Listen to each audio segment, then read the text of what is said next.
Hello, everyone, and welcome to the Able Voices podcast. I'm Dr. Rhoda Bernard, founding managing director of the Berkeley Institute for Accessible Arts Education, and I am proud to present this podcast featuring disabled artists and arts educators. We are inviting artists with disabilities to be guest hosts for the Able Voices podcast. Today, you'll meet our next guest host, Anna Cowley Ford. Anna Cowley Ford is a post-disciplinary artist from rural West Texas. Using her experiences living with chronic health conditions as a touchstone, Ford explores the often bizarre world of living with chronic pain and disabilities.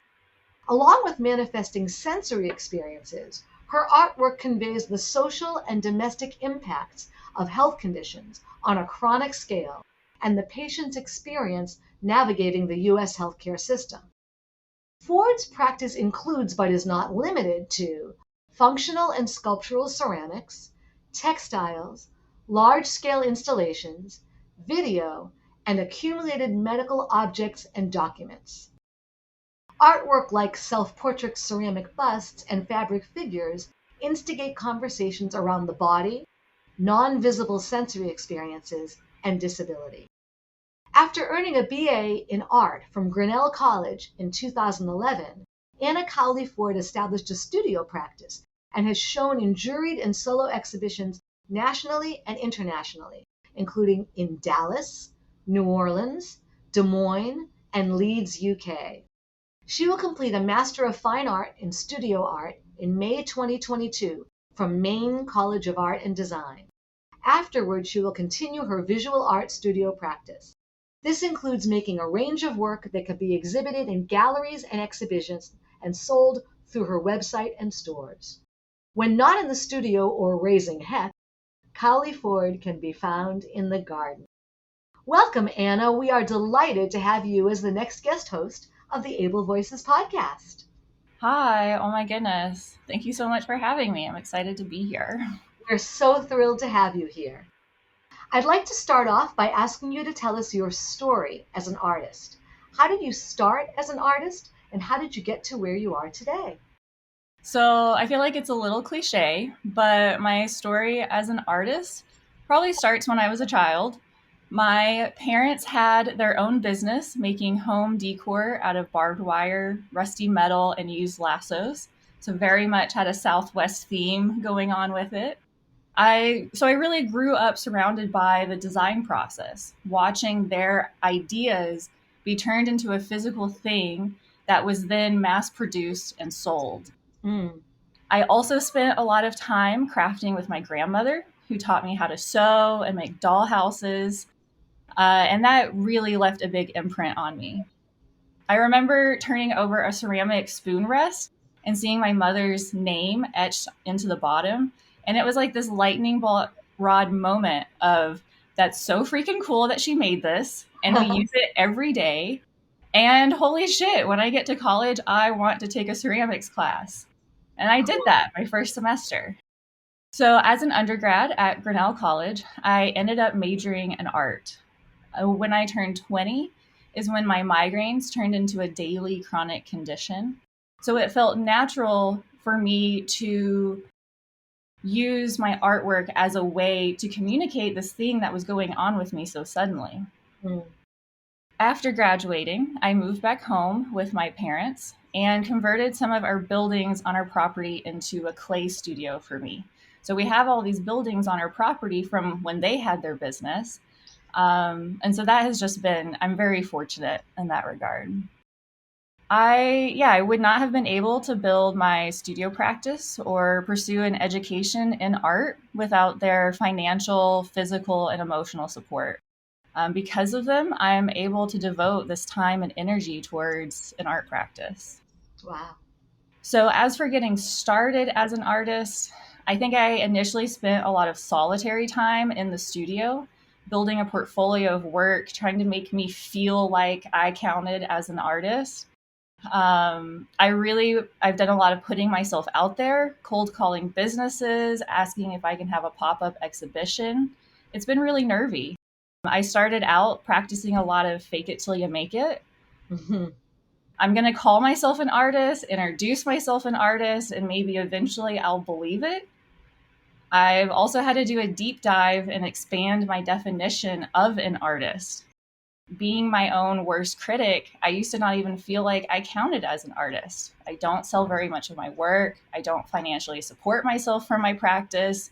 You know, I think we often are instilled in us this idea that the artist, you have to be in a museum to be an artist. You have to be a Picasso. And that's not true.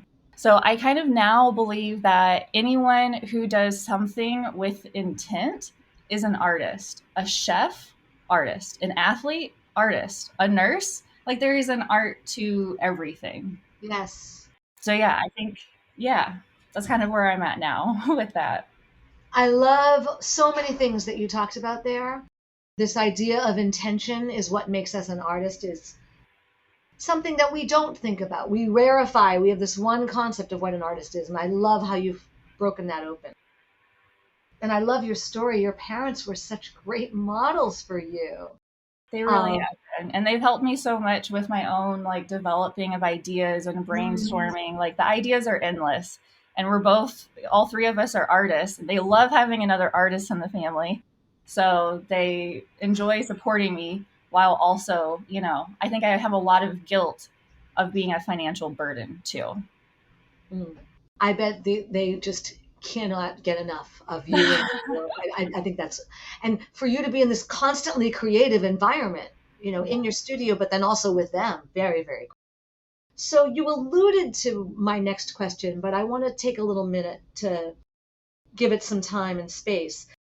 We want to hear about your experiences as a disabled person, as an artist with a disability. You talked a little bit about this, but can you expand on it for us? Yeah. I think my experience with being disabled continues to evolve and change with time. I've always been kind of sickly and weak and would get injured easily.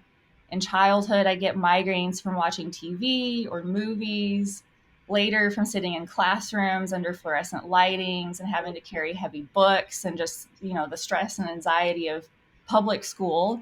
And I don't know, I was a goody two shoes. I put a lot of pressure on myself, you know? Yeah. So it was in college, really when I turned 20, that they turned into a daily chronic condition. And the same thing happened to my father. So it's a hereditary thing. It completely incapacitated me. And it didn't help that the primary care doctor I was seeing at the time was overprescribing medication. So I was starting to get these rebound migraine cycles, which then was also making medications ineffective. So it's taken a really long time to kind of understand what's going on with my body. And there's still a lot that's not known.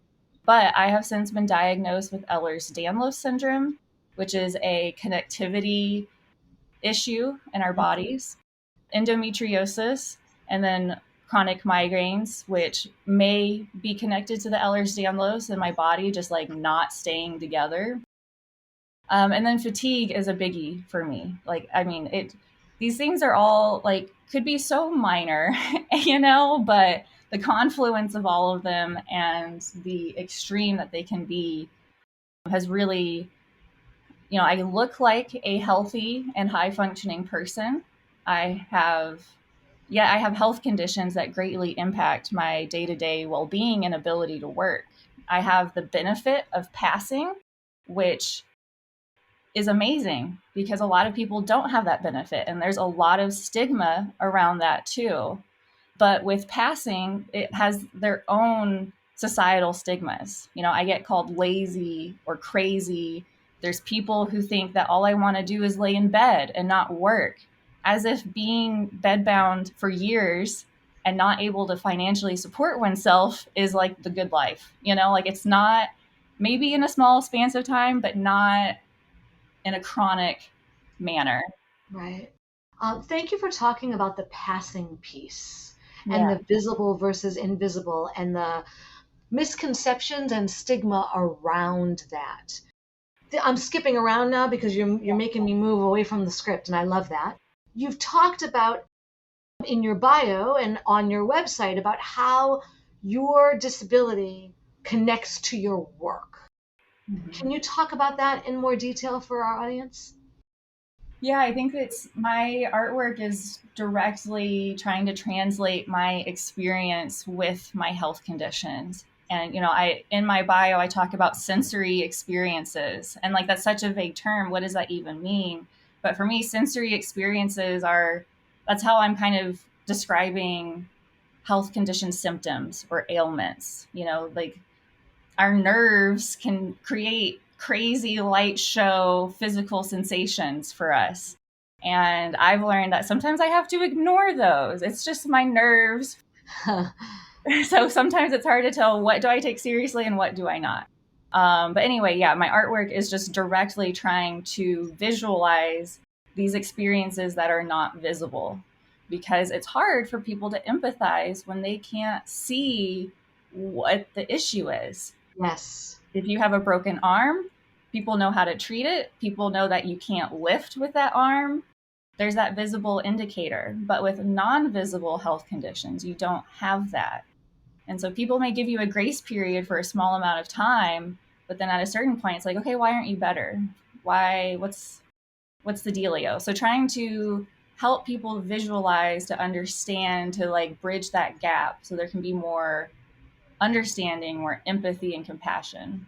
So there's an educational component, there's an expressive component, there's a people need to know this component, and then there's a broader, I think, educational agenda here, which I Yes, think is definitely. tremendously important. Yeah. Tremendously important. And also a little bit of like activism component too, Yes. because of our healthcare system and the state that it's at right now, and the millions of people who are not able to get access to the healthcare that they desperately need. Healthcare, I mean, I am preaching to the choir right now, I'm sure, but healthcare should not be a class based, you know, thing. Everyone should have access to it. Thank you for saying that. And I imagine most of our listeners agree, but it needs to be said, and you say it very eloquently. So, you talked about how you went to Grinnell College and majored in art. Was that where your formal training started? What was your art education like? So I wasn't allowed to take art classes in like middle school and high school because they were like blow off classes. And so my mom was like very rigorous with that kind of education. So she was like, you'll get to explore that when you go to college. So taking formal classes, art, I took music lessons starting in like third grade, but art training, other than learning from my family members, started in college. And then, I've done a couple workshops like with ceramicist Lisa Clegg. And then it's a lot of been like teaching myself and continuing to learn from others. There's a lot of power in that. Uh, Absolutely. You're forging your own path by yourself. Yeah. yeah, yep. Well, and now there's so much information at our disposal on the internet. Like anything you want to learn, there's probably someone on the internet either showing in a YouTube video or with step-by-step plans. Mm. Yeah, I'm forgetting where we were at with the No, question. you're good. So it's a combination of classes and curriculum and DIY. Yes, definitely. Yeah, and then I had that 9 years, about 9 to 10 years between undergrad before going to grad school, which we can talk more about that when we get to the education question. Well, that this is the education question. Oh, So perfect. so talk about that time.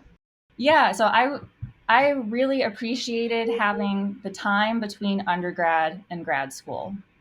Getting more life experience, working on building my own studio practice, figuring out what it is that drives me in the studio that I want to focus on, so that then when I went to grad school, I had more self-confidence, I felt more self-assured, I was able to stand up for my body and my body's limitations and not skirt that. And then I also was more self-assured in what I was wanting, what my body of work was going to be while I was in school. So that time in between was just absolutely amazing for going into grad school. So you could go into grad school with a really strong sense of who you are, Yeah. what you want to be, what you want to get out of it, and what your purpose is what I'm hearing. Yes, exactly. Yep. And it would have been very different if I had gone straight from undergrad, where I still wasn't really sure, didn't have the confidence to speak up in academic situations when there's some messed up things happening in the academia, because that happens too, where you kind of have to stand up for someone else or yourself, or say, no, actually, thank you, but no thank you. Absolutely. Absolutely. Yeah, that's really important. And you also lived the artist life. So you knew and you say in your bio, that's what you want to do when you're done, because you've been there and you love it and you know it. And it's a big part of who you are. Yeah. Very cool.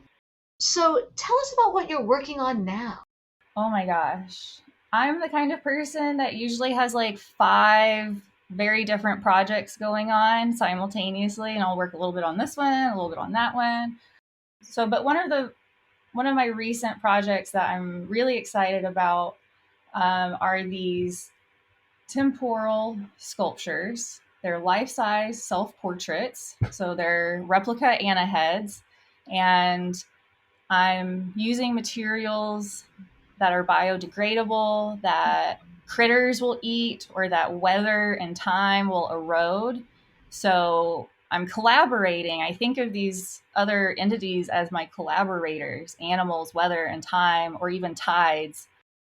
And they're stand-ins for health conditions, because health conditions can feel like this other entity that is impacting you.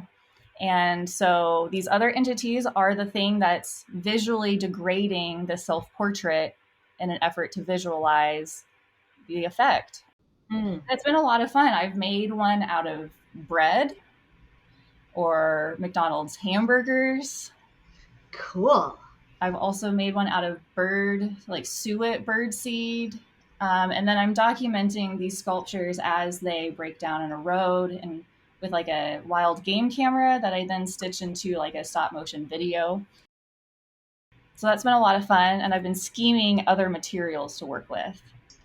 That sounds like a lot of fun. What a cool project. Are there images from that video on your website at this point?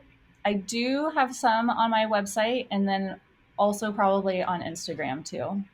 At the end of this, we're going to want to get all your handles and information so people can find you. That's fantastic. So, last question.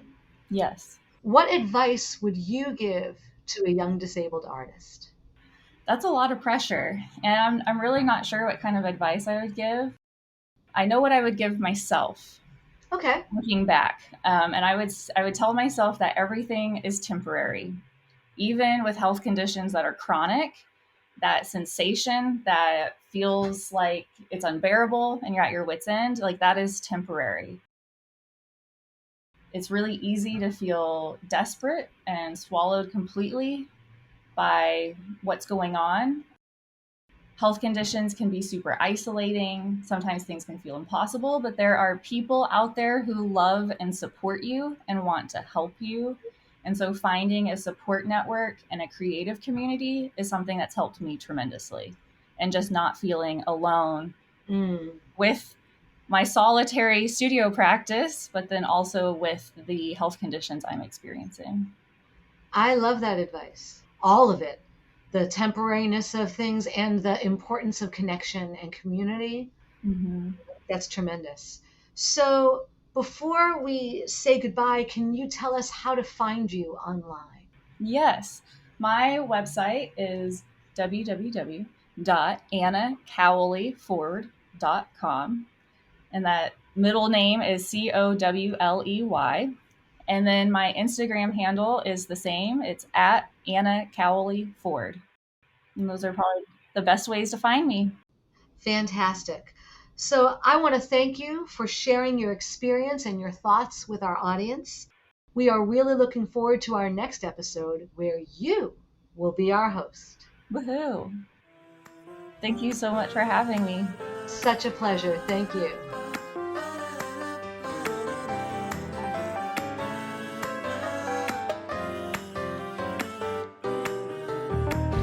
Able Voices is a production of the Berkeley Institute for Accessible Arts Education, led by me, Dr. Rhoda Bernard, the founding managing director.